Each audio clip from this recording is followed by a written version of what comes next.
Hello there guys, and welcome back to the channel. So for better or worse, I took my Shuri to rank 5 in order to be able to tinker with her a bit more and have some sort of more meaningful impressions of her.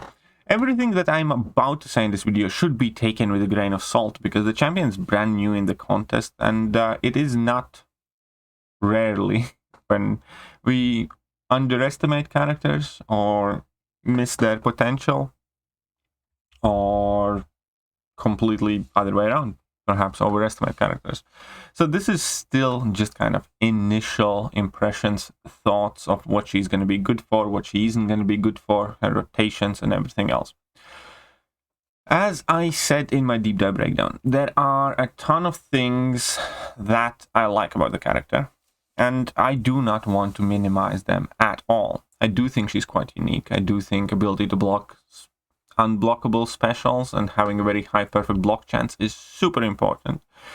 Also, being the very first champion whose all attacks are projectiles means she's unique. She can't be parried with vast majority of the champions, and her tricky to evade specials will almost definitely mean that she's kind of fairly annoying champion to fight against, but it will also be quite useful tidbits of utility, letting her bypass Electro's damage back, Korg's damage, even though she's still quite horrible Korg matchup, and more things like that. On top of it, another kind of like new trend that we have recently seen, perhaps starting with Quicksilver, is continued with Shuri, where Shuri has no buffs at all in her kit and she's immune to precision, which means unless there is an ability node or, champion that places a buff on Shuri, she will never have any buffs active on her.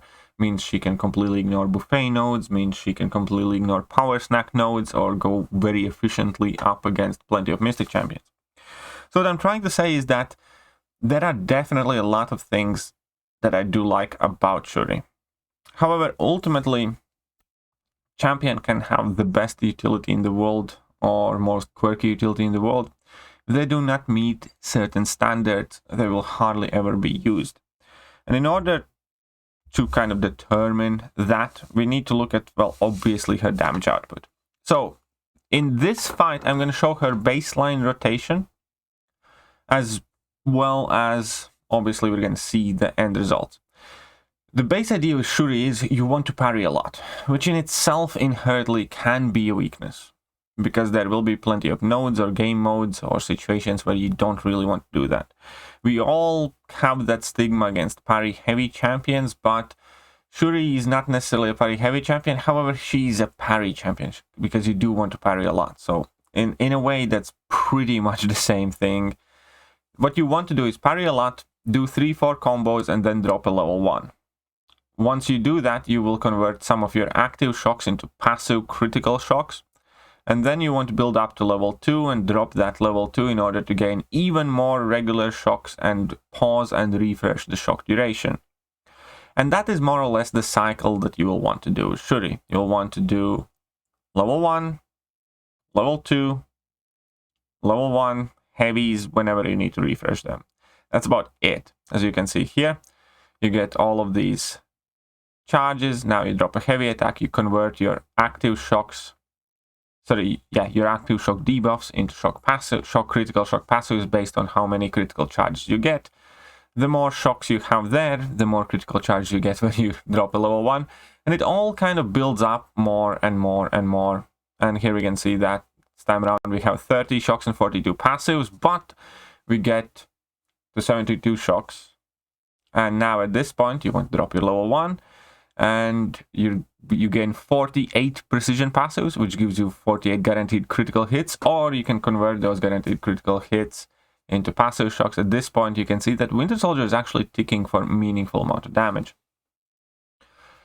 And in fights like this, and longer fights, Shuri's damage output is good. The problem is that we are 112 hits in the fight, and Winter Soldier still has 60% of its health, basically.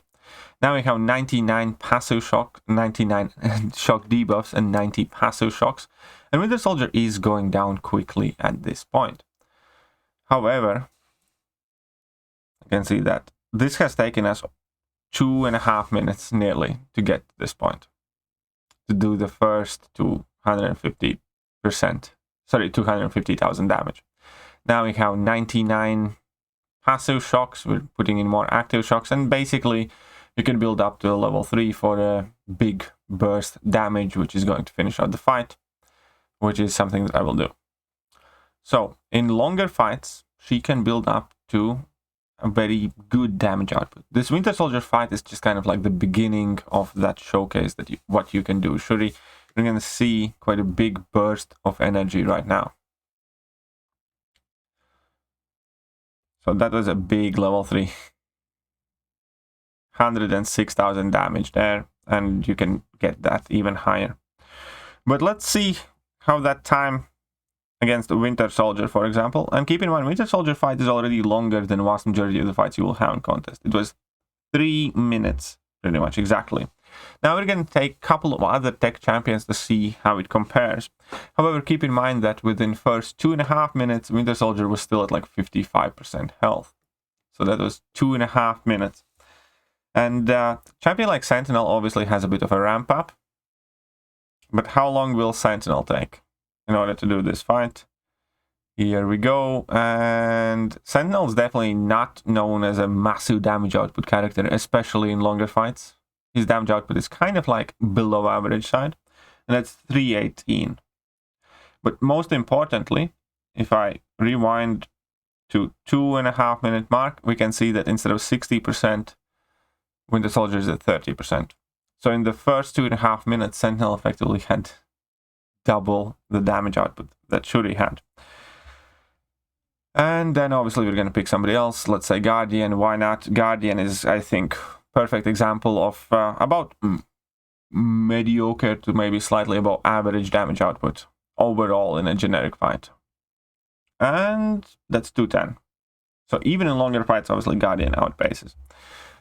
But this is Realm of Legends Winter Soldier. As I said, majority of the fights in the game are not that length. Majority of the fights in the game are this length. Majority of the fights are about your 120 to 160,000 health. I believe this fight is either 140 or 160,000 health. Level 3 is enabled, and Deadpool's also kind of easy champion to kind of wail on. So let's see exactly how she does. I do make a slight mistake here, but it's all good because we don't lose anything from our rotation. So as always, we go for our level 1, then we go for our level 2, and basically rinse and repeat, drop in some heavy attacks at some points, because obviously we do want to make sure that we do not let our shocks to fall off. That shocks to fall off in itself kind of present another problem, because as soon as the fight gets more complicated, there will be times when you find it very difficult to keep your shocks active, and they will fall off at times. Here we can see that I think in the first fight I actually screwed it up and ate a level 3. I forgot to cut this bit out. So let's try this again. We're going to do our standard rotation, start with parry, drop a 5-hit combo, get another parry, drop a 5-hit combo, and basically do that about 3 times. At this point I could have used my level 1 already, and I will now. So we can see that we're getting those precision charges, and we drop a heavy attack to convert shock debuffs into shock passives, and refresh them as well. Sweet, wonderful, building up to level 2, and I need to bait out at level 2.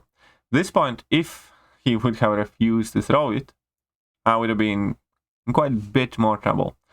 And now I do refresh all the shocks and gain more. Now I'm at 28, sweet. Now I have 30 shocks.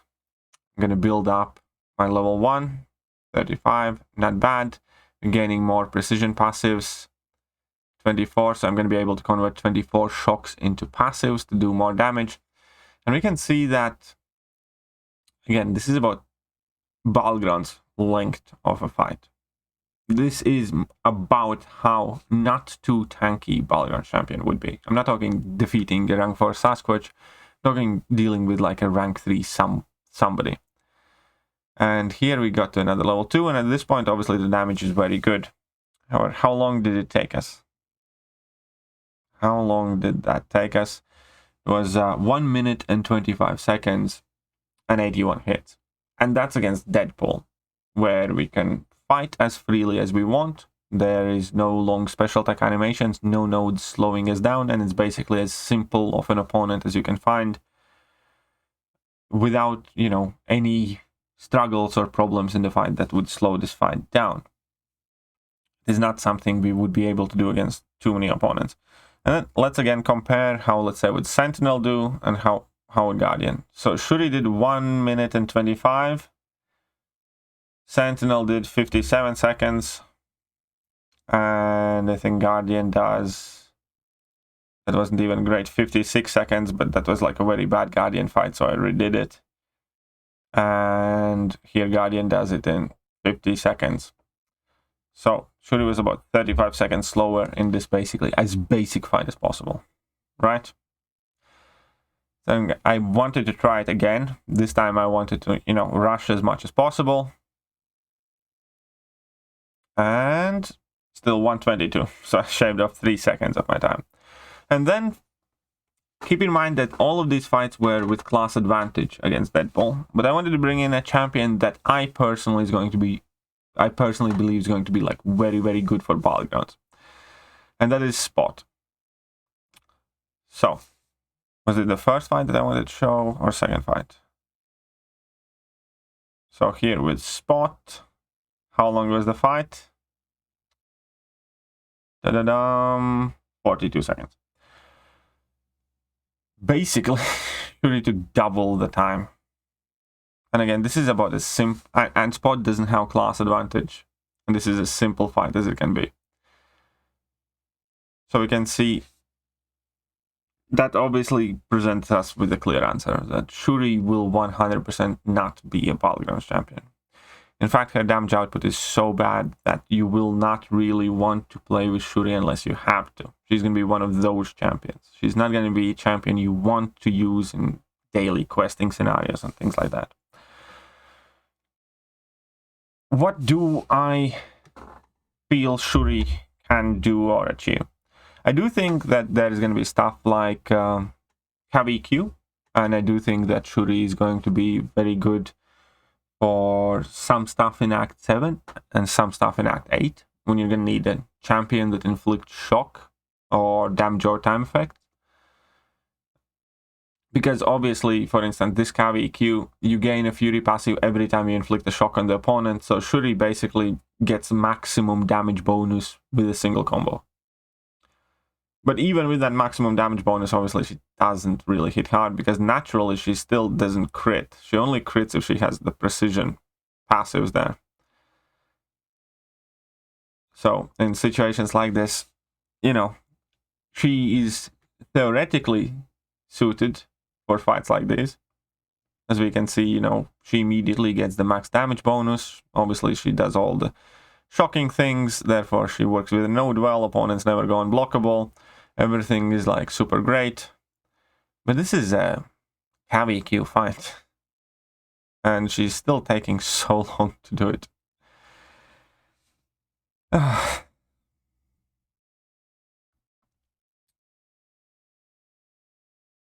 So, Shuri unfortunately does have atrocious damage output. Like, there's just no way around it.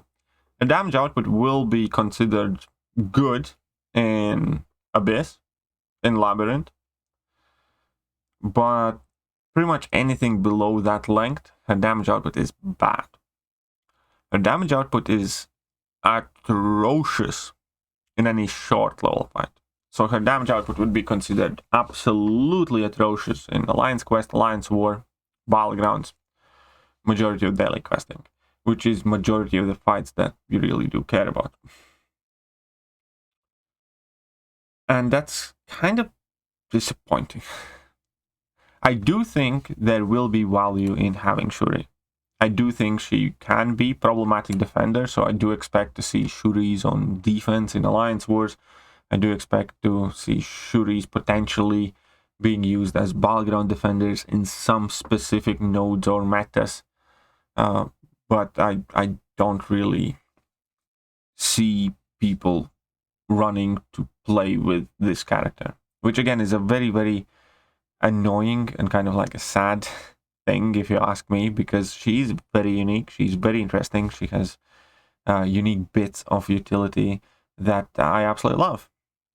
But by making her damage to be pretty much exclusively ramp up E kind of, and you needing a very long kind of type of fights to ramp it up, not giving her like, you know, some sort of persistent charge mechanics or whatever else that could enable her to actually ramp out throughout the quest, basically means that, yeah, you will look for any other potential option for a fight, and you will stop at Shuri if there's no other choice.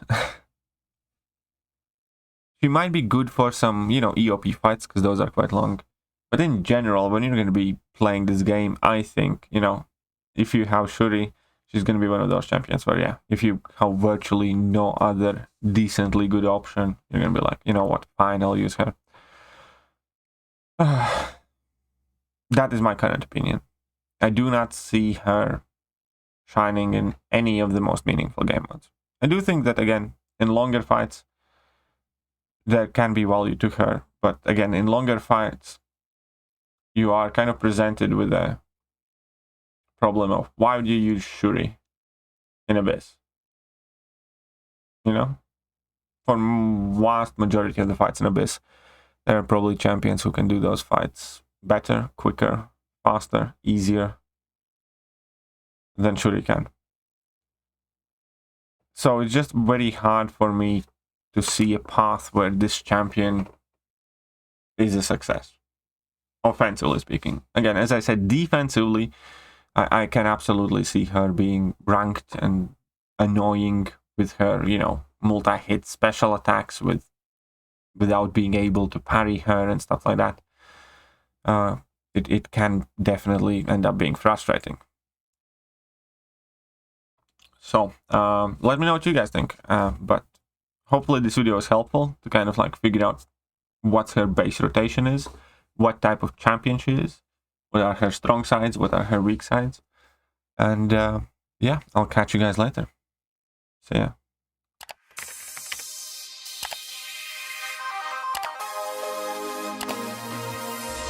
Hello there guys, and welcome back to the channel. So we have all the information about